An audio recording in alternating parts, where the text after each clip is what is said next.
mwuko kwihana kwawe ubwawe ukwiye kuvuga uti ibi bintu ngomba kubivamo. Nimba wahora wiba nkwiye kubivamo. Nimba wahora ubesha nkwiye kubivamo. Nimba wahora umusambanyi uti nkwiye kubivamo.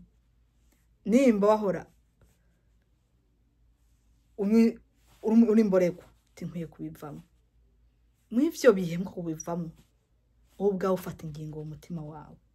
Wamara gufata ingingo mu mutima wawe ukavuga uti uyu munsi ndagomba gukizwa neza. Waramaze kwatura, waramaze kurondera umukozi w'Imana uramwaturira, urangije kumwaturira aragusengera gusaba imbabazi, wera ugiye gutanga kurwana intambara yo kwihana wowe ubwawe. Rero kwihana no kwatura biratandukanye. Ukwihana nuko ukwiye guhindukira ukava muri byaha byose urukora, ukavuga uti rero guhera ubu ndagomba kubivamo burundu. Rero ugatanga kurwana intambara. Mu kurwana intambara mwene data biragora nko kugora. Rero si ukuvuga ngo uravuze ngo ndabihevye urumva ngo guhera ubu ndabihevye yawe. No gufata ingingo, warangiza gufata ingingo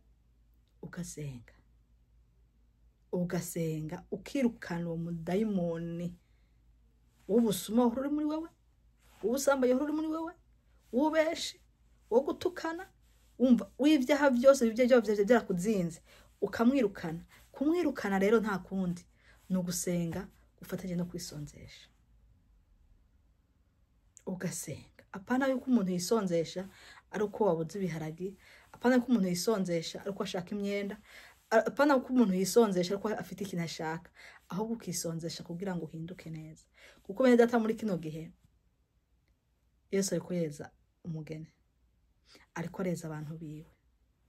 Rero ijambo ry'Imana muri Daniel yatubwira ngo muri ico gihe ngo benshi bazoshishikara bandure, abandi bashishikare bezwa. Rero muri kino gihe nuko abantu b'Imana bariko barezwa kuri gato na kanini. Rero ndiko turiko turaganira ukuntu umuntu akwiye kwihana, ukihana ukava ku vyaha ukabivaho burundu. Rero nuko bwawe utanga ugafata ingingo ukumva ko vyaha vyagushishe, vyagusesemye, umva muri wewe umva ine ufite agahinda muri wewe ubabaye. Numara kumva ko ufite agahinda muri wewe ubabaye, ufata ingingo uvuga uti ndagomba kubiheba vy'ukuri. Muko kubiheba rero ufata ingingo uvuga uti nuko senga hamwe no kwisonzesha kugira urandure umudayimoni abiguteza. Rero mu ico gihe umaze kurwana iyo ntambara ugenda ubona impinduka muri wewe, ugenda ubona resite muri wewe, ugenda ubibona. Mu kubibona nuko nimba wahora umusambanyi, tuvuge niba uri umugabo wahora ubona inkumi zirenga canke abagore barenganuka kwita ijisho, nuko uzobona abanyuma barengana ukumva haca bikubwiye ntukura nturabe. Nuko uzobona bambaye ubusa bariko barengana ukumva haca bikubwiye. Nuko wemba wari uri imborerwa, nuko uzobona abariko barazinywa cyangwa ukabona kabare cyangwa ukabona inzoga, wahora wumva umutima wanse ubonye iryo cupa cyangwa ukabona abariko bazosha ukabona kabare ukumva umutima uranse ukatiyeyo. Ariko muri ico gihe nuko uzohabona ukumva haca bikubwiye. Iyo ni resite uzokwamubona.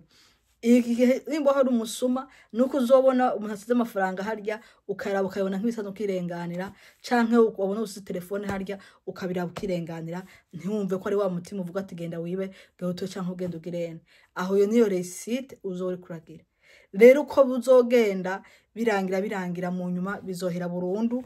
Uvyo vyaho umva birangire, ahubwo utangure kwiyumva mu mbega burya yari cewe nari umuntu vyari bimeze gute, ukiyumva witangarira muri wewe, ukiyumvira birigera bikora biya byakogwa nanje byagenda gute. Mwico gihe ni nkaho ubumenga ni nk'ubwewe bwarasinziriye buciye buvyuka. Mwico gihe utangura kuraba ubone yuko wari uwundi muntu atari wewe. Ivyo birangiye numara kugwana iyo ntambara yo guhindukira, yo kwihana, kuko kwihana ntabwo ari pastor azo kwihanisha, ntabwo ari umuvyeyi wawe canke ari inshuti yawe canke umugabo canke umugore wawe canke ari mwene so canke iki. Ukwihana ni wewe nyine ubwawe, kuko kwihana ukwatura biratandukanye.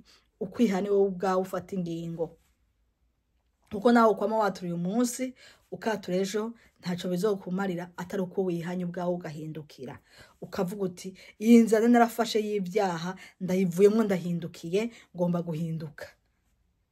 Nuko uko niko kwihana kwiza k'umuntu ariko aja mu ijuru. Ivyo birangiye byo kwihana, ikindi gikurikiraho ni ukugwana kameremere. Kameremere rero nta kundi kuyigwanya, nuko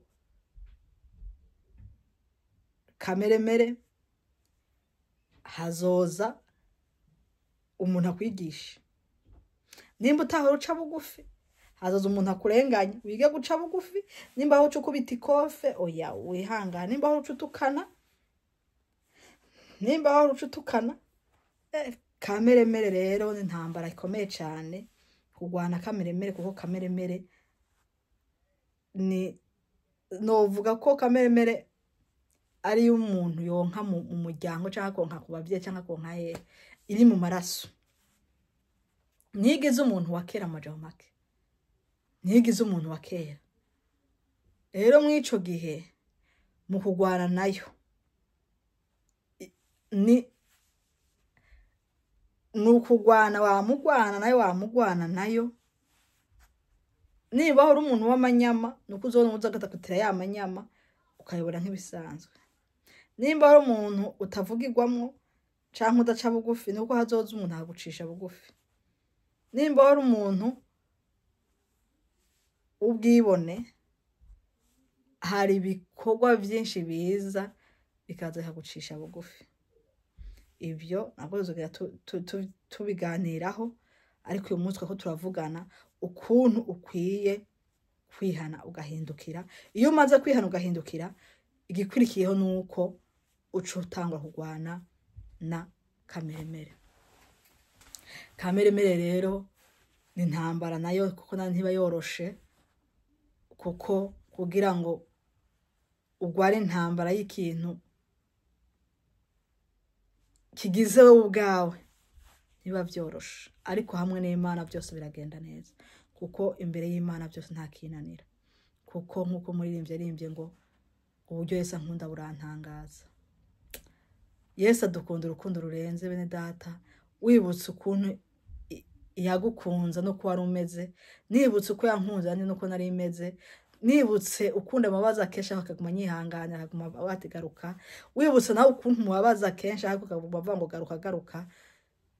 Mana yacu n'urukundo, Mana yacu n'urukundo. Urazi yuko umuntu mukosheza rimwe ukamukosheza kabiri, aho nimba yakwihangira atakubwira ati mviraho byose nashaka kuvyihanganira. Ariko Yesu wewe, Yesu n'umunyarukundo, n'umunyamahoro. Yesu aratwitaho akatugwanirira uko bukeko bwije. Wamera nk'usitaye mu gatoya akakuvuga ngo garuka.